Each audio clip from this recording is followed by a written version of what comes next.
Yes, back with another video. Been a while. But as we just reflect on that series that West Indies played against Sri Lanka, and yeah, we lost both the T20 and the ODI. I want to mainly talk about the ODI. The T20, we weren't really at full strength, and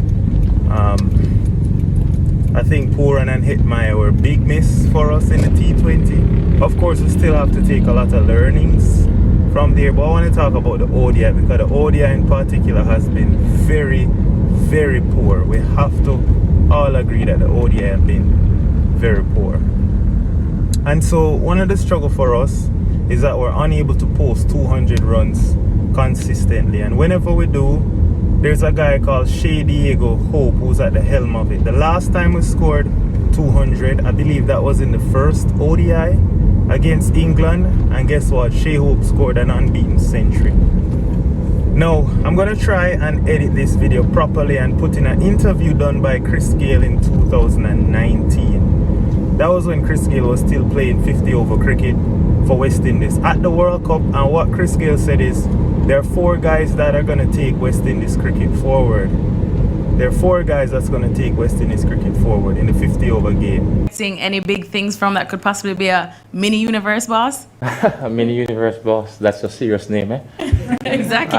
Like I said, there's definitely the future bright for West Indies cricket, without a doubt. The likes of Nicholas Pooran, Hitmaya, his name has been called in all formats of the game so far, just for these guys to actually believe and build on these things. And the quicker they can learn as a youngster, trust me, it will be much better for them within their career going forward. But Pooran, his work ethic, I must commend Pooran work ethic. It's fantastic for a youngster to actually just come into the team, and he's going to be a world beater. I hope I don't know if this is good, but Nicholas Pooran is going to be a savage youngster. Trust me on that one. And like I said, Bravo has been around for some time, but Shai Hope as well, they definitely have a big part to play in West Indies cricket. He's a guy who will actually maybe be a future captain as well. So he's got to start to think down that line as well. So it's something everyone just have to rally around each other, to be honest with you. The final one, Chris, you've obviously... Right, Ashley Nurse was our best spinner, and our second best spinner in the World Cup was Chris Gayle himself, right? Bishu wasn't doing anything, so it's crazy, right? At the time we had Devendra Bishu, and so in 2019 that was our issue. We didn't have a world-class spinner. Now we have Gudakesh Moti, a world-class spinner, but now the 4 pillars that Chris Gayle said would lead our ODI team, well, for some reason, one or the other, they're not in the ODI team anymore. And so it's all been on Shai Hope.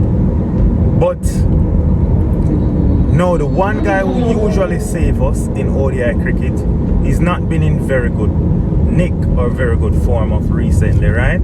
Shai Hope, that is. So what's the issue?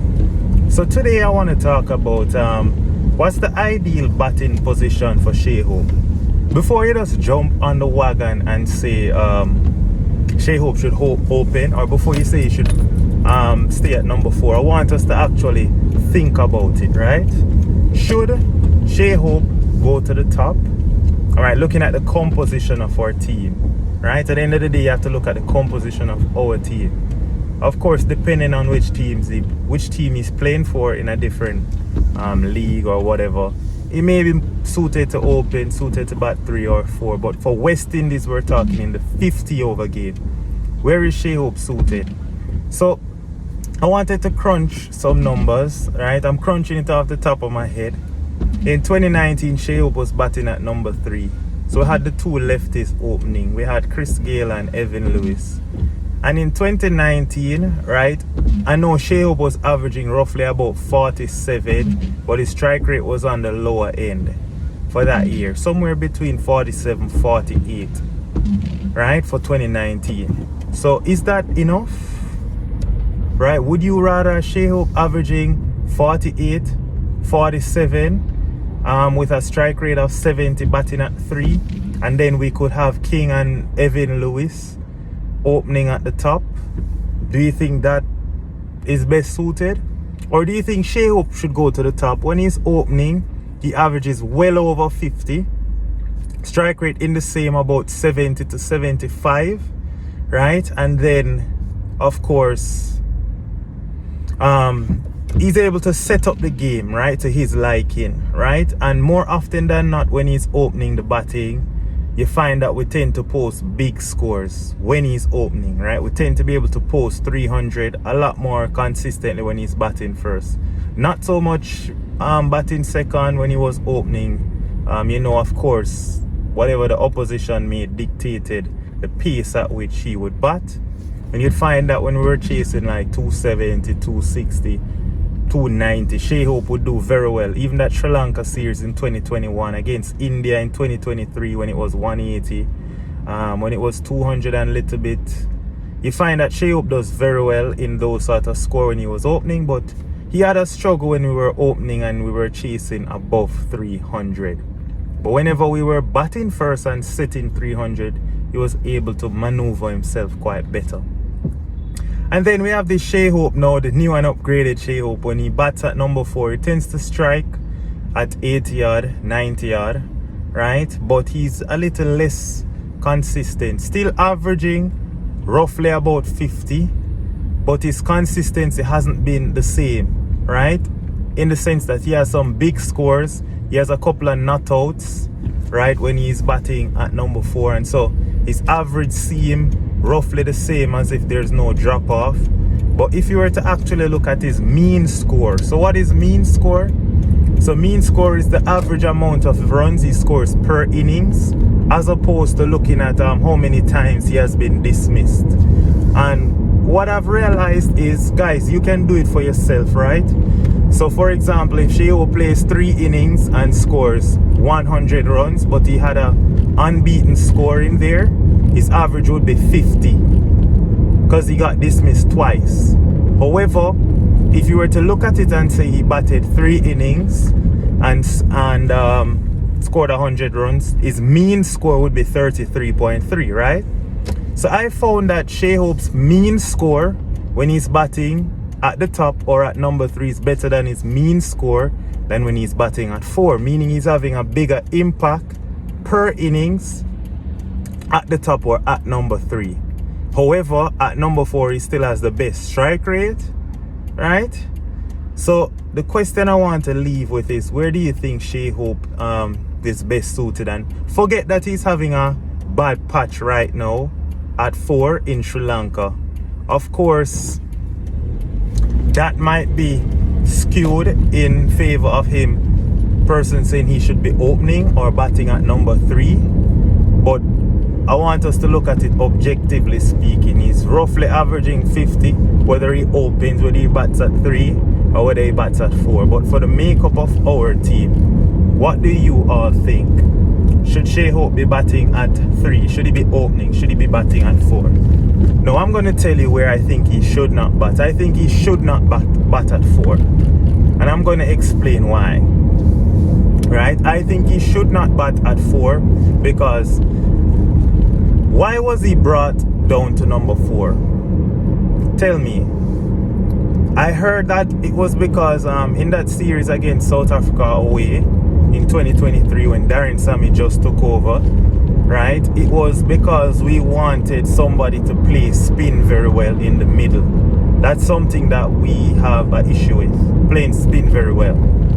However, since he's batted down at number 4, oftentimes he's coming in with West Indies 20 for 2, 30 for 2, and he's still facing the new ball.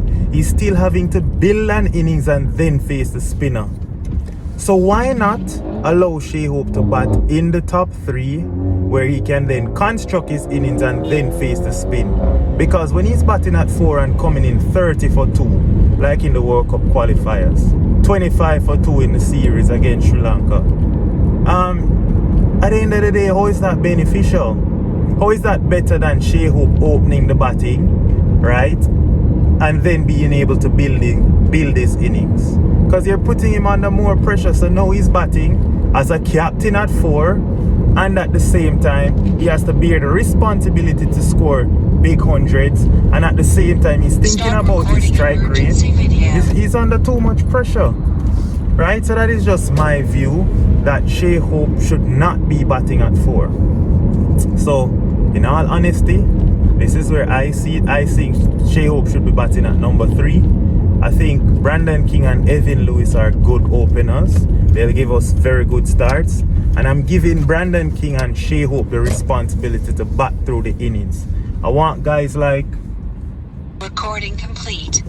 I want guys like Hetmeyer, Evan Lewis at the top to play their natural game. Right? Evan Lewis is he's not somebody who wants to face, let's say, 100 deliveries and score 70 runs. Evan Lewis wants to face 50 deliveries and give you 70 runs. He wants to play similar to his T20 style, right?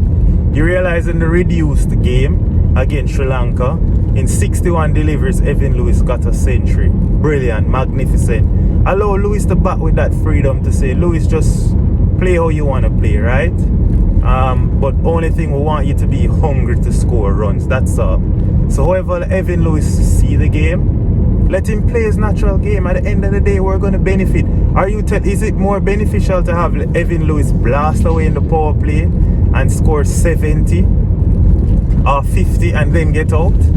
Or is it more beneficial for him to face 40 deliveries, trying to build an inning, score 23 runs, then get out trying to sweep? Right? Which one is better? Or Evan Lewis nicking off, trying to play defensive, right? Trying to push the ball for 1s and 2s when,